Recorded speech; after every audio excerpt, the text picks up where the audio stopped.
ಇಡೀ ದೇಶದ ಎಲ್ಲ ವಾಹನ ಸವಾರರಿಗೆ ಕೇಂದ್ರ ಸರ್ಕಾರ ಮತ್ತು ರಾಜ್ಯ ಸರ್ಕಾರದಿಂದ ಬಿಗ್ ಶಾಕ್. ನೀವು ಸ್ವಂತ ಬೈಕ್ ಅಥವಾ ಕಾರು ಅಥವಾ ಟ್ಯಾಕ್ಸಿ ಅಥವಾ ಗೂಡ್ಸ್ ವಾಹನ ಹೀಗೆ ಯಾವುದೇ ವಾಹನ ಇದ್ರೂ ತಪ್ಪದೆ ವಿಡಿಯೋವನ್ನು ಈಗಲೇ ಲೈಕ್ ಮಾಡಿ. ಇದೇ ಜುಲೈ 1ರಿಂದ ಇಡೀ ದೇಶಾದ್ಯಂತ ಇರುವ ದೇಶದ ಎಲ್ಲ ವಾಹನ ಮಾಲೀಕರಿಗೆ ಹೊಸ 5 ರೂಲ್ಸ್ಗಳನ್ನು ಜಾರಿಗೊಳಿಸಲಾಗ್ತಾ ಇದೆ.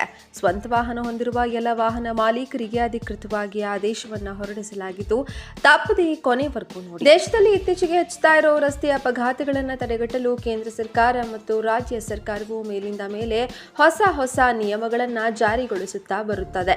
ಹಾಗೂ ರಾಜ್ಯದಲ್ಲಿ ವಾಹನಗಳ ಕಳ್ಳತನ ಸೇರಿ ವಾಹನಗಳ ಅಪಘಾತವೂ ಕೂಡ ಸಹ ದಿನದಿಂದ ದಿನಕ್ಕೆ ಹೆಚ್ಚುತ್ತಾನೆ ಇವೆ. ಆದರೆ ಆಧುನಿಕ ತಂತ್ರಜ್ಞಾನ ಮತ್ತು ಅನೇಕ ರೀತಿಯ ಸಲಕರಣೆಗಳ ಬಳಕೆಯಿಂದಾಗಿ ಮತ್ತು ಹೊಸ ವ್ಯವಸ್ಥೆಗಳಿಂದ ರಸ್ತೆ ಅಪಘಾತಗಳನ್ನು ತಡೆಗಟ್ಟಲು ಕರ್ನಾಟಕ ರಾಜ್ಯ ಸರ್ಕಾರ, ಸಂಚಾರಿ ಸಾರಿಗೆ ಪೊಲೀಸರು ಶ್ರಮಿಸುತ್ತಿದ್ದಾರೆ. ಈಗ ಕೇಂದ್ರ ಸರ್ಕಾರ ಮತ್ತು ರಾಜ್ಯ ಸರ್ಕಾರವು ಎಲ್ಲ ವಾಹನ ಸವಾರರಿಗೆ 5 ರೀತಿಯ ಹೊಸ ನಿಯಮಗಳನ್ನು ಜಾರಿಗೊಳಿಸಲಾಗಿದ್ದು, ಪ್ರತಿಯೊಬ್ಬ ವಾಹನ ಮಾಲೀಕರು ತಿಳಿದುಕೊಳ್ಳಲೇಬೇಕಾಗಿರುವ ಮಾಹಿತಿ ಇದಾಗಿದೆ. ಈ 5 ನಿಯಮಗಳು ಮತ್ತು ಈ 5 ರೀತಿಯ ವಸ್ತುಗಳು ನಿಮ್ಮ ಬಳಿ ಇದ್ರೆ ನೋಡಿ, ಮುಂದೆ ಯಾರಿಗೂ ಕೂಡ ಹೆದರುವಂತಹ ಅವಶ್ಯಕತೆ ಇಲ್ಲ. ಹಾಗಾಗಿ ನಿಮ್ಮ ಬಳಿ ಸ್ವಂತ ವಾಹನ ಇದ್ರೆ ಅಥವಾ ನಿಮ್ಮ ಸ್ನೇಹಿತರ ಬಳಿ ಸ್ವಂತ ವಾಹನ ಇದ್ರೆ ಈಗಲೇ ಈ ವಿಡಿಯೋವನ್ನು ಅವರಿಗೂ ಕೂಡ ತಿಳಿಸಿ. ವಾಹನ ಸವಾರರೇ ಗಮನಿಸಿ, ವಾಹನ ಚಾಲನೆ ಮಾಡುವಾಗ ಈ ದಾಖಲೆಗಳನ್ನು ಇಟ್ಕೊಳ್ಳುವುದು ಕಡ್ಡಾಯ. ವಾಹನ ಚಾಲನೆ ಮಾಡುವಾಗ ಅಗತ್ಯ ದಾಖಲೆಗಳನ್ನು ಹೊಂದಿರುವುದು ಕಡ್ಡಾಯವಾಗಿದೆ. ಇವು ನಿಮ್ಮ ಸುರಕ್ಷತೆ ಮತ್ತು ಕಾನೂನಿನ ಅನುಸರಣೆಯನ್ನ ಖಚಿತಪಡಿಸೋದಲ್ಲದೆ ಭಾರೀ ದಂಡ ಅಥವಾ ಕಾನೂನು ತೊಂದರೆಗಳಿಂದ ನಿಮ್ಮನ್ನ ಕಾಪಾಡುತ್ತವೆ. ಮೊದಲನೆಯದಾಗಿ ನೋಂದಣಿ ಪ್ರಮಾಣ ಪತ್ರ ಅಂದ್ರೆ RC. ನೋಂದಣಿ ಪ್ರಮಾಣ ಪತ್ರ ಅಂದರೆ RC ನೀವು ಚಾಲನೆ ಮಾಡ್ತಾ ಇರೋ ವಾಹನವು ಕಾನೂನುಬದ್ಧವಾಗಿ ನಿಮ್ಮದು ಮತ್ತು ಕಳ್ಳತನವಾಗಿಲ್ಲ ಎಂದು ಸಾಬೀತನ್ನ ಪಡಿಸುತ್ತದೆ.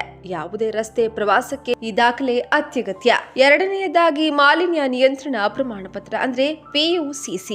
ನಿಮ್ಮ ವಾಹನವು ಪರಿಸರ ಮಾನದಂಡಗಳನ್ನು ಪೂರೈಸುತ್ತದೆ ಎಂದು ಖಚಿತಪಡಿಸಿಕೊಳ್ಳಲು ಮಾಲಿನ್ಯ ನಿಯಂತ್ರಣ ಪ್ರಮಾಣ ಪತ್ರ ಅಗತ್ಯವಿದೆ. ಮಾನ್ಯ PUCC ಇಲ್ಲದೆ ವಾಹನ ಚಲಾಯಿಸುವುದು.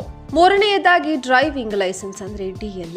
ನಿಮ್ಮ ಡ್ರೈವಿಂಗ್ ಲೈಸೆನ್ಸ್ ವಾಹನವನ್ನ ಚಾಲನೆ ಮಾಡಲು ಪ್ರಮುಖ ದಾಖಲೆಯಾಗಿದೆ. ಪರವಾನಗಿ ಇಲ್ಲದೆ ವಾಹನ ಚಲಾಯಿಸುವುದು ಗಂಭೀರ ಅಪರಾಧವಾಗಿದ್ದು ಭಾರೀ ದಂಡವನ್ನ ವಿಧಿಸಬಹುದು.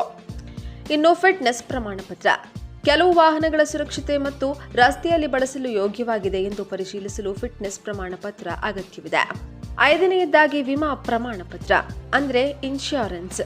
ಮೋಟಾರು ವಾಹನ ಕಾಯ್ದೆ 1988ರ ಅಡಿಯಲ್ಲಿ ಕಡ್ಡಾಯವಾಗಿರುವಂತಹ ನಿಮ್ಮ ವಾಹನವು ವಿಮೆ ಮಾಡಲಾಗಿದೆ ಎಂದು ವಿಮಾ ಪ್ರಮಾಣ ಪತ್ರವು ಸೂಚಿಸುತ್ತದೆ.